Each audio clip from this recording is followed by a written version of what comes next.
Hello everyone, তোমরা সবাই কেমন আছো? আমি অনেক দিন পর ভিডিও করছি, তোমরা ভালো আছো তো? এখন আমি হসপিটালে আছি, তো ডিউটি শেষ হয়ে গিয়েছে, রুমে যাব। এই দেখো আমি রেডি হয়ে গিয়েছি রুমে যাওয়ার জন্য। আমি রুমে এসে গিয়েছি আর বাইরে অনেক বৃষ্টি হওয়াতে আর ভিডিও করতে পারিনি। রুমে এসে একদম ভিডিও করছি।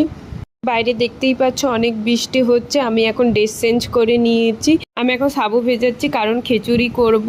আর এখন আমি চা করছি, দেখতেই পাচ্ছ চা হয়ে গিয়েছে। এখন আমি খেয়ে পড়তে বসবো। এগুলো দেখতে পাচ্ছ আমি পড়তে বসেছি। এখন পড়া হয়ে যাওয়ার পর রান্না করব। সবজিগুলো কাটা হয়ে গিয়েছে, এখন আমি রান্না শুরু করব। দেখতেই পাচ্ছ আমি এখন বেগুন ভাজা করছি আর পাশেই খিচুড়ি চাপিয়ে দিয়েছি।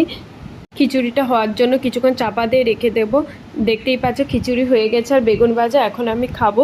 আমি এখন খিচুড়িটা টেস্ট করে বলবো কেমন হয়েছে। তোমরাও বাড়িতে বানাতে পারো সাবুর খিচুড়ি। আমার এখন খাওয়া হয়ে গিয়েছে আর এখন সবাইকে গুড নাইট। এখানেই ব্লগটা এন্ড করছি। যদি ভালো লেগে থাকে লাইক করে দিও।